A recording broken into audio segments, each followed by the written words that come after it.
Magandang hapon po mga kapatid. Atin pong alamin kay Madam Kong Attorney Jinky Luistro ang paliwanag hinggil dito sa pagbabalik ng impeachment complaint sa Kongreso ng mga taga-Senado. Basahin po natin itong balitang ito. Manila, Philippines, hinihingan ng klarifikasyon ng prosecution team ang Senado sa desisyon nito sa pag-remand o pagbabalik ng articles of impeachment complaint sa Kamara laban kay Vice President Sara Duterte. Sa press briefing nitong Miyerkules ng hapon, sinabi ni Batangas 2nd District Representative Jervil Luistro, miyembro ng House Prosecution Panel, na sa ilalim ng panuntunan ng batas, maging sa mga ordinaryong korte, hindi lamang sa impeachment court ang pagpapadala ng summon ay hudyat ng jurisdiction sa kaso. Ayon kay Luistro, nalalabuan sila sa naging order ng Senado at naninindigan na ang isinumiting 7 articles of impeachment ng Kamara noong nakalipas na February 5 ay alinsunod sa 1987 Constitution. Iginiit ni Luistro na wala silang nilabag na isang taong pagbabawal sa batas sa pagsusulong ng impeachment. Hinggil naman sa pagsamon ng impeachment court laban kay VP Duterte, sinabi ni Luistro na mayroon itong 10 araw para sumagot. Yes, yan din po ang pagkakaintindi ko. So finally, the people of the Philippines will see from the answer of the Vice President what her defenses are. Isa lamang po ang ibig sabihin nito, yung pag-acquire ng jurisdiction ng impeachment court sa ating respondent kay Vice President Sara Zimmerman Duterte ay only shows na tuloy na ang impeachment trial sa ad ni Luistro. Ayan, ano po?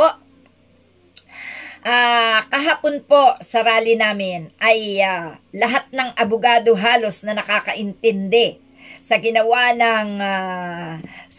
kapalpakan ng mga taga-Senado ay nagpaliwanag silang lahat, no? Totoo po ang sinabi ni Madam Jinky Luistro dito, no? Na kailangang sumagot si Sara Duterte within 10 days mula nang isubmit ang kanyang ito po ang sabi niya, no? Ayan, ayon kay Luistro, narabuan sila sa naging order ng Senado at nanindigan na ang isinumiting 7 articles of impeachment ng Kamara noong nakalipas sa Pebrero 5 ay alinsunod sa 1987 Constitution. Iginiit ni Luistro na wala silang nilabag na isang taong pagbabawal sa batas sa pagsusulong ng impeachment. Hinggil naman sa pagsamo ng impeachment court laban kay VP Duterte, sinabi ni Luistro na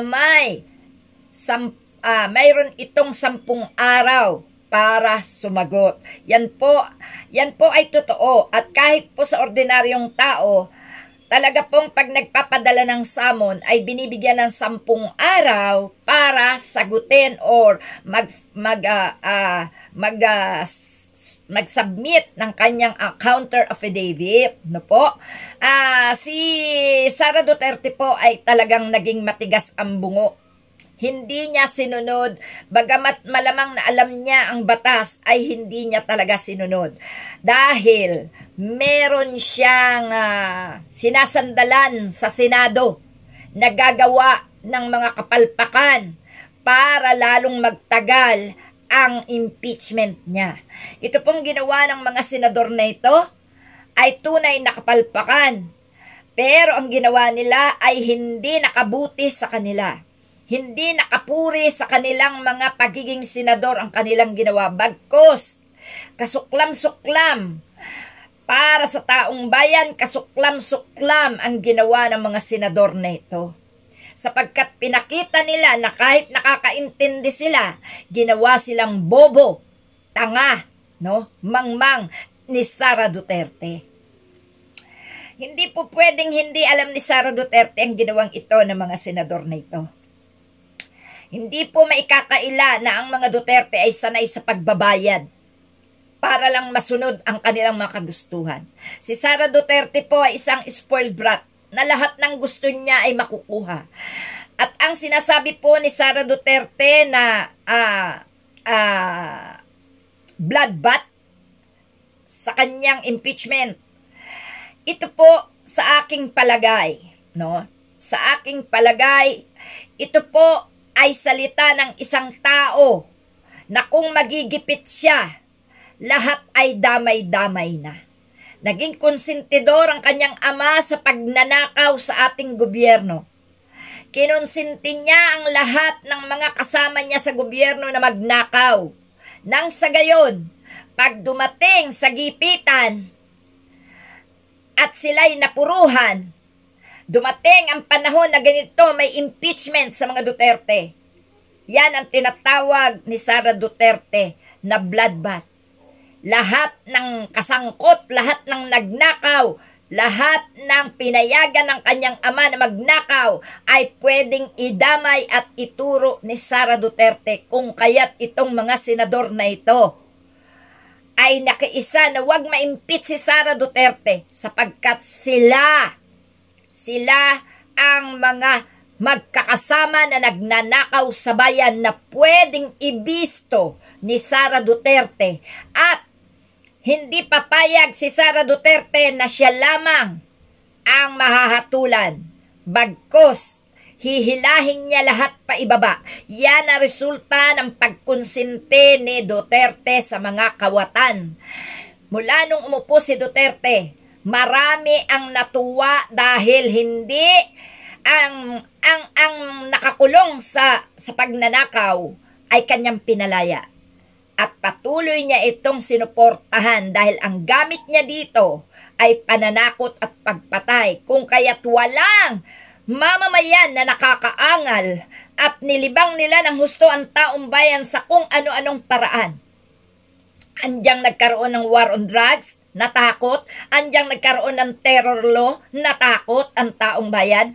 Andyang nagkaroon ng COVID-19, natakot ang taong bayan. Yun ang ginawang paraan para limasin ang kaba ng bayan ng mga taong ito na kinonsente ni Rodrigo Duterte. At ngayon, dumating sa punto na akala ni Sara Duterte ay hindi mapapansin ang kanyang simpleng pagnanakaw. Idinaan niya sa confidential fund.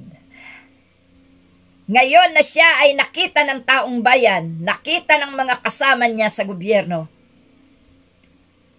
ang kanyang hinihiling ay bloodbath sa paglitis ng kanyang impeachment case. Dahil alam niya na kapag ang mga senador na ito siya ay pinagtulungan na ma-impeach, sigurado lahat ng mga kasama nila at kinonsinti ng kanyang ama sa pagnanakaw, ikakanta lahat yan ni Sara Duterte. Damay-damay na sila. Kaya mga kapatid, huwag tayong magtaka, pero hindi titigil ang bayan. Binibigyan natin sila ng ultimatum. Kahapon, nakita nila ang lahat ng mamamayan na willing na ma-impeach si Sara Duterte. Hanggang sa rooftop ng Senado, may nanunood sa taong bayan. Hindi sila makahuma.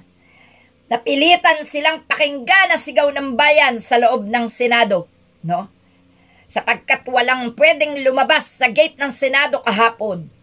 Nakaharang ang malaking truck ng mga mamamayang Pilipino upang sila ay matutong makinig sa sigaw ng bayan. Kung kaya't mga kapatid, yung pong inakita nila kahapon, patikim pa lang yan. Susubaybayan ang taong bayan ang impeachment na to hanggat hindi na-i-impeach si Sara Duterte. May lalabas sa kalsada. At kung tuluyan na nilang hindi i-impeach si Sara Duterte dahil sa kanilang mga katarantaduhan at katangahan, alam nyo na po kung ano ang mangyayari. Yun na ang hatol ng bayan kay Sara Duterte kasama ng 18 senador na nakitanga sa impeachment case ni Sara Duterte. Salamat mga kapatid. Yun lang po.